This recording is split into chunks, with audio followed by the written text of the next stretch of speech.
You know things are bad when this Well, I'm glad to see you. turns into this. I would like to say humbly, I'm sorry. I'm Tiffany Corrada, and welcome to a news show. Have you ever seen something so outlandish you're like, now I've seen it all?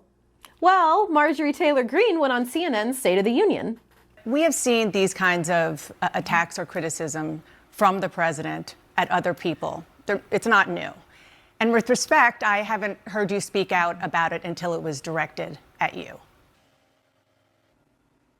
Dana, I think that's fair criticism. And I would like to say humbly, I'm sorry for taking part in the toxic politics. It's very bad for our country. Now I've seen it all. Georgia Representative Marjorie Taylor Greene apologizing. She continued. I'm only responsible for myself and my own words and actions. And I am committed, and I've been working on this a lot lately, to put down the knives in politics. I really just want to see people be kind to one another. I stand corrected. Now I've seen it all. Georgia Representative Marjorie Taylor Greene doing some introspective work. Did she take a yoga class over the weekend? Either way, this change of heart stems from her very public feud with Donald Trump.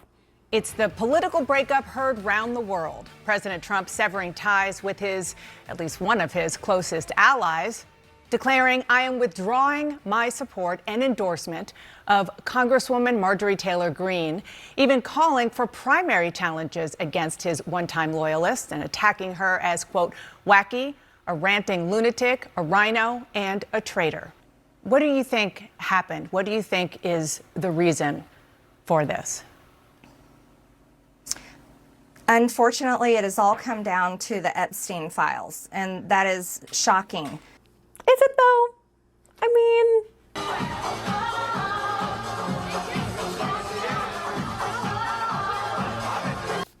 release the files.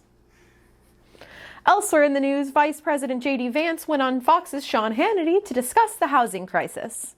A lot of young people are saying housing is way too expensive. Why is that? Because we flooded the country with 30 million illegal immigrants who were taking houses that ought by right go to American citizens. And at the same time, we weren't building enough new houses to begin with, even for the population that we had. Trust me, if 30 million immigrants had houses, Fox News would have drone footage, like 24/7. And it's more like 30 million immigrants are trying to fit into one home. Have you been to a Latino house? There's at least 10 people living there. But J.D. Vance is talking like immigrants are just showing up with 750 credit scores and going straight to escrow. But then, just a refresher, play that second part. And at the same time, we weren't building enough new houses to begin with, even for the population that we had. That's strange.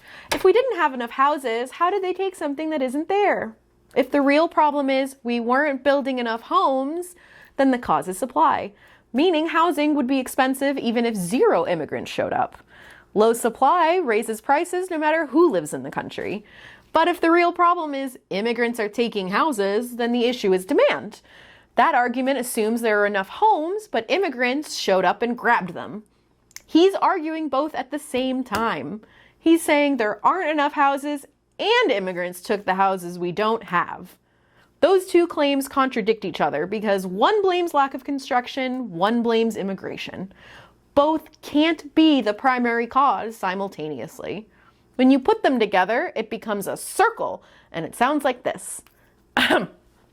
Housing is expensive because immigrants took the houses we didn't build. And if it sounds like it doesn't make sense, it's because it doesn't. And finally, U.S. Transportation Secretary Sean Duffy said this week that the starting salary for new air traffic controllers is $180,000 a year. But according to their union, the real number is closer to $55,000. His estimate wasn't just wrong, it was your grandfather trying to guess your rent wrong. And honestly, Duffy's number wasn't just off by $125,000, it was delusional. At that point, I'm not even sure he's lying. I think he's just a fucking idiot. I think that's fair criticism. A new batch of Epstein documents dropped on Wednesday, and the 20,000 pages were ripe with names and information connecting high-profile figures to the Epstein list. Most jarring, though, was an email that implies Donald Trump performed oral sex on former President Bill Clinton. Let's dive into it in our segment. Trump blew it. Yes, queen. The email between Jeffrey Epstein and his brother Mark references a photo of Trump blowing Bubba, a well-known nickname of Bill Clinton. How did he get the nickname Bubba? Well, I'm guessing it's because it's one of the only names you can pronounce when your mouth is full. The email specifically asks if Vladimir Putin is in possession of said photos. This is quite the blackmail collection he's building, if so. Trump peeing on prostitutes, Trump giving head in the White House. If Putin can find a photo of Trump doing volunteer work at a soup kitchen, he could win a free hash brown from the new East Wing McDonald's.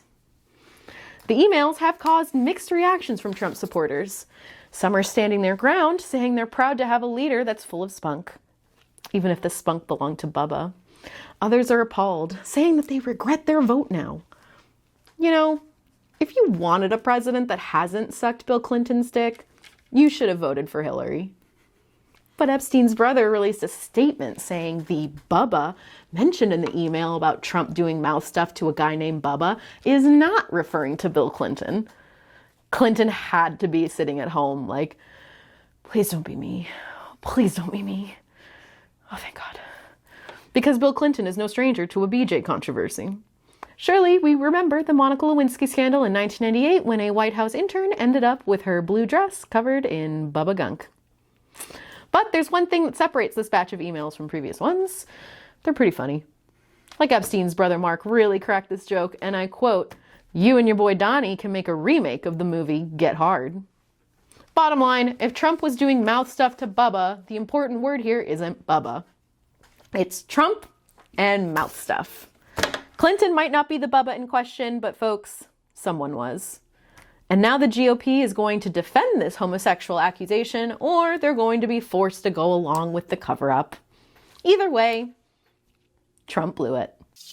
Yes, queen. Thanks for watching. I was Tiffany Corrada, and you were the audience.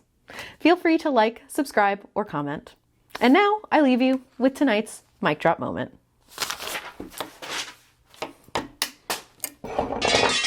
I want to start off with Latinos on Trump and immigration. You know, back a year ago, what did we see on the issue of immigration?